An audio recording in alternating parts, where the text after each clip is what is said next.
So it's been about 6 months since I first reviewed the YEEZY Knit Runner, a shoe that I had a lot of high hopes for, and then when I actually got it in hand, I wasn't really a fan of. And I've been thinking to myself, maybe I was a little bit harsh in the original review of that shoe. Maybe after 6 months I will actually really like the shoe. Maybe I just didn't have the best mindset, or maybe I didn't like the colorway. So today I've decided to give the silhouette another shot. What's up everybody, I'm Seth Fowler, and today I'm reviewing the upcoming Adidas YEEZY Knit Runner in the stone carbon colorway.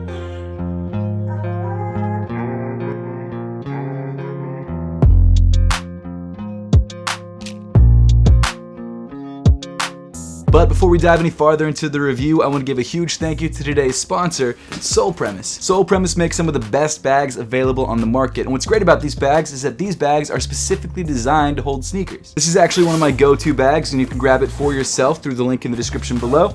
In the front pocket, or I guess the front section of the bag, I've got 2 pairs of sneakers. In the middle section, you've got a laptop sleeve and a lot of different places to hold all your goodies, like your clothing or maybe your wires or cables and things like that. And then in this back section, you've actually got a whole nother section to hold your sneakers. So just in the top half of the bag, I've got 4 different pairs of sneakers. And then in the bottom of the bag, you've actually got a whole nother section, which in this case is filled with apothecary socks, but that's because we just did an apothecary photo shoot and I needed to bring like 4 pairs of sneakers. But if you want, you can actually store a whole nother pair of sneakers in the bottom. And one of my favorite things about Sole Premise bags is that they're TSA approved, so you can bring them on the plane with you and you don't have to check them. So even though this bag can hold a ton of your stuff, you don't have to check it below the plane, and you can keep your valuables with you while you travel. And if you'd like to grab a Sole Premise bag for yourself, make sure to click the link in the top of the description below and use my code SETH for 40% off. And actually, in kind of a weird coincidence, the shoe also matches the bag, which was not on purpose, but interesting nonetheless. But getting back into the sneakers, the Adidas YEEZY Knit Runners officially drop on March 26th for a retail price of $200. And as far as where you should be able to grab this pair of sneakers, you should be able to grab it on the Adidas Confirmed app, YEEZY Supply, and a couple other local boutique stores. Oh, and one other thing, I should also give you guys a quick look at the box. So just like the original Knit Runner, this shoe comes in a natural cardboard box. You've got Knit Runner printed on the top. It of course is your farting drawer box, which has become synonymous with Yeezys. It didn't really fart that time, but it can. And actually in most cases it will.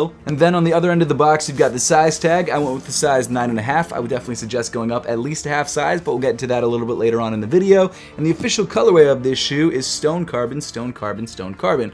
Or as it's written on the box, Stokar, Stokar, Stokar. But getting into the upper of the shoe, you have a pretty similar knit upper to what you found on the original Knit Runners, which would make sense. However, upon closer inspection, you'll actually notice that the upper of this shoe is slightly different than the original. So while yes, the shape of this shoe seems to be the same as the original colorway, the sulfur colorway, and the actual color blocking that makes up this shoe seems to be the same, but obviously using different colors. The main difference on this shoe, at least from what I can tell, is that unlike the original colorway, where the bottom color of the shoe seemed to be dipped onto the knit, this time around they just used a different color thread and stitched together. And the way that you can tell is that on the original colorway, the line between the 2 colors is perfectly straight and seems a little bit thicker at the edges, which is what happens when you dip something. But this time around, you can actually see some jagged edges between where the 2 colors come together, which shows that it was actually knitted together rather than dipped. So it does look like they dipped this, but only to just below where they knitted the 2 materials together. So it looks like this has been dipped, and the reason I'm saying that is because where the knits come together, the knit is sort of like a dark gray color, and then just below that there's this straight line. It's very hard to see, but this straight line that's sort of a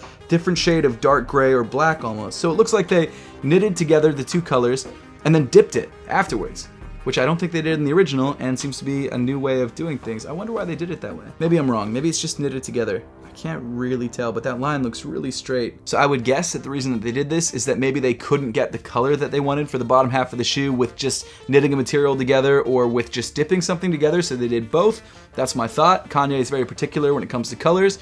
He's almost a master of subtle color variations, as you probably noticed with like the 5 million different tan Yeezys that we have. So that doesn't surprise me that he would do something like this. It just seems like a lot of extra work and a whole nother process that almost seems unnecessary, but it seems like that's what happened. As far as the actual feel of the knit, it feels almost exactly the same as the sulfurs did, or at least from what I can remember. The darker portion of the shoe seems to be a little bit stiffer because it was dipped, and the top portion seems a little bit more stretchy, which is helpful because it allows you to actually get your foot into the shoe. As far as the actual colorway of the shoe goes, the stone carbon colorway, I definitely prefer it to the original colorway, the sulfur colorway that came in a tan and in a yellow. I felt like that shoe was a little bit too bright. I don't mind bright colors, but when a shoe makes your foot look like Big Bird's foot, it's a no-go for me. This shoe, on the other hand, looks more like a bean of some kind. That aside, I don't mind this colorway. It's a lot better than the previous colorway. It's still not a silhouette that I'm in love with aesthetically. I feel like the shoe still looks very bulky from the side and then very weird from the top. I don't know exactly what's going on with the shape of this shoe, but regardless, it's a better colorway than the last one. And speaking of the shape of the shoe, just like the original colorway, the shape of the shoe is actually created by the foam substrate that is underneath the knit material. So as we saw from Kais cutting open my old pair of knit runners, the inside of this shoe is not just a pair of foam runners. It's had knit put over top of it. It's actually a completely new design. Shout out to Kais for doing that, by the way. When I sold him a pair of shoes, I didn't realize he was going to cut them open, but I'm happy about it. I wanted to see what was inside. And actually, if you guys want to check out that full video, I've made sure to leave a link to that in the description below. It's definitely worth watching. But I've got to say that while the foam inside this shoe gives it its unique shape, it's also the shoe's, not downfall, but biggest problem. And that's because the foam used inside this shoe is relatively comfortable underfoot, but when it's actually put on top of your foot and prevents your toes from really moving around inside the shoe, it becomes a not uncomfortable experience, but a much more constrained experience, and I think a lot of people would like. That being said, you're probably never going to stub your toe in this shoe because you've got this whole big foam block thing going on in front of your toes that'll keep you safe. Continuing back in the shoe to the midfoot, you get to one of the shoe's biggest defining details, and that's this stitched sort of indentation that I guess holds the upper knit material to the foam of the sneaker. I'm not sure if that's its only purpose or if it's purely stylistic. I would assume that they glued a lot of this knit to the foam underneath, but I'm not 100% sure. Regardless, I actually really like this detail a lot. I think it gives the shoe a lot of character, and if the shoe had just been a slightly different shape, I really would have liked this shoe, mainly because of this detail. I know it's such a small thing, but for me it's kind of interesting. It reminds me a lot of those Air Jordan 34s or 35s that had the punch out through the midsole. I love that detail, and I'm kind of a sucker for weird details like that. And this definitely seems like one of those details and something that I'm really into. It also makes for a very good grip while I'm reviewing this shoe, so there's that. Continuing up on the shoe to the lighter brown area of the sneaker around the top of the ankle. Like I said before, you've got this thinner knit material, which is a lot stretchier and allows you to really open up the ankle area of the shoe to get your foot into the shoe. There also isn't really any foam in this portion of the shoe, so it's a lot more flexible than pretty much any other part of the shoe, except for maybe the midfoot, which also doesn't have foam, but it's got some sort of substrate in there. And then the edges of this ankle collar are a little bit different than most of the other Adidas knit sneakers. Instead of just having almost like a raw edge, they actually have this rolled edge, which does make it a little bit more comfortable around your ankle, but at the same time, if you wear this shoe without long socks, it can chafe, especially in the heel. Moving inside the sneaker, you've got this oddly sparkly sock liner with these really nice ankle pads. Not sure why they made it so sparkly, but they did.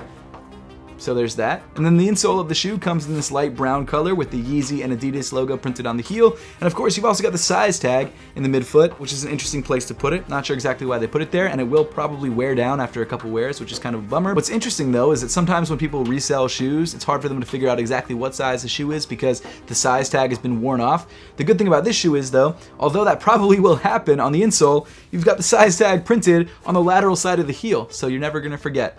So there you go. But getting into sizing and fit, just like the original sulfur colorway of the YEEZY Knit Runner, the stone carbon colorway seems to fit exactly the same. And for me, that's a half size small at least. As you can see from the back part of the shoe, I went with a size 9.5 and my true size is a size 9. I had to at least go up half a size because a size 9 was way too tight. And honestly, I would recommend if you have wider feet, because I have pretty narrow feet, go up a full size because a half size might not be enough for you, especially around the toe area where it's so compressed. Like I said, it's not an uncomfortable shoe, but if you don't like feeling confined in your sneakers, this might not be the best way to go, and that would be made even worse if you grab the wrong size. So go up at least half a size, sometimes a full size if you like more space in your shoes. Then continuing even farther back in the shoe, like I mentioned before, you've got that size tag on the lateral side of the sneaker that seems to be printed on in sort of a dark gray or black color, the same as on the bottom half of the sneaker.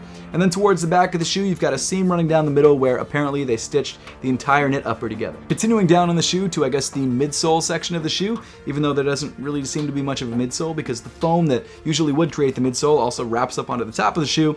You do have a little bit of foam underneath your foot. It's about this much, as you can tell from this little indentation, maybe like half an inch worth of material under there. And like I said, it is relatively comfortable underfoot. And then finally, getting to the bottom of the shoe, you've got this dark gray herringbone rubber outsole. So overall, have my thoughts changed on the Adidas YEEZY Knit Runner?